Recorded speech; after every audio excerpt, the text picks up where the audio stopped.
Okay, so the next thing we wanted to talk about was the Progressives Checklist.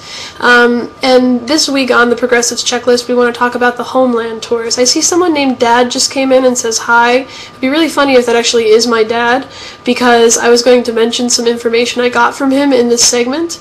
If you aren't aware, the Homeland Tours are initially started out as 4,000 U.S. troops being stationed in the United States for use in the event of some kind of catastrophe, be it man-made or natural. And this has been increased to 20,000 additional troops. The 1st Brigade is stationed in Georgia. I don't know the details of where the additional troops are going to be stationed. This is a violation of Pace Comitatus, which states that the federal government can't use the military against our own citizens. And that, or at least that they can't be used in law enforcement roles. Well, that's what I was going to say, that law enforcement has to be left up to law enforcement, police officers, and the National Guard, if anything, but they'd be called out by the state. The point is, the federal government is not supposed to be policing local jurisdictions. So this is the fact that they're even thinking they can do this is kind of strange.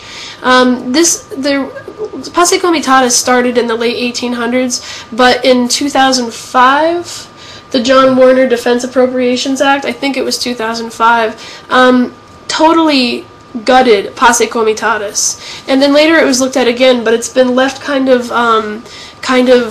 obscure. It's something that's not really clear, and in the meantime we're getting 20,000 U.S. troops stationed in order to deal with any kind of civil unrest. If you read the article about their preparation for this, they brag about having crowd control techniques and stuff like that. And of course, these guys are coming back from Iraq, so they're used to... I wonder if they've got those giant sonic blaster things that they use on pirates. I think they do. Yeah. You should read the initial article I've seen a picture of a New York Police Department car that has one, so they're getting more common. The initial article was at the ArmyTimes.com, and I'm sure you can still read it, and there were a lot of details there about what specific techniques they were going to be using. But it's an even bigger deal if it's 20,000 troops as opposed to 4,000 troops. Now, I have a family member who works with these people in the capacity of social worker, and he's told me that these guys aren't very happy about this. Now, it's not because of Pace Comitatus that they're not happy about it. They're not happy about it because with this deployment, there are rules with how far away from their base they can go at different times. They can only be 200 miles away or 400 or 600, and that's really restricting their off time. Yeah, they're not getting to visit family. I've even wondered if this might all be some sort of an elaborate thing that is actually designed to keep the soldiers around and on duty. That maybe they don't want them going home for some reason. Well, I don't know what that reason would be. Yeah, but... one possibility is that they could be worried, about just the consequences of people going home and explaining what they were doing or things like that. Or getting into touch with veterans groups, and especially one thing that you might wonder about is that when Bush is gone, there's probably going to be a whole bunch of things coming out. And who knows, maybe there are actually people that they're trying to keep, under control to avoid telling people things. You can never tell what's going on with that. Well, there are a lot of people who have witnessed a lot of things, and I'm sure they'd rather keep them quiet.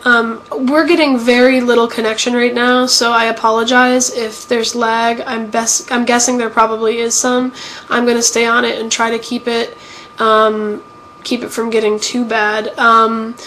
But anyway, so as far as this being part of the Progressives Checklist and something that we should stay on, as usual, I don't know who's organizing on this, but this is something that needs to be organized because it is in direct violation of an act that has stood for over 100 years, and if there's going to be any repealing of Pace Comitatus, this has to be discussed in the open with the current Congress, with their tacit approval, or not more than tacit approval is what I mean to say. They have to specifically approve it if they're going to do something like that, and I don't think they should do something like that. Yeah, there's the National Guard can handle pretty much any conceivable situation. There's when they're brought back from Iraq and they're allowed to do what they're supposed to be doing anyway. Oy. So that's the Progressives Checklist. Anyway, we're going to go on to our next segment. So let me just stop this one and.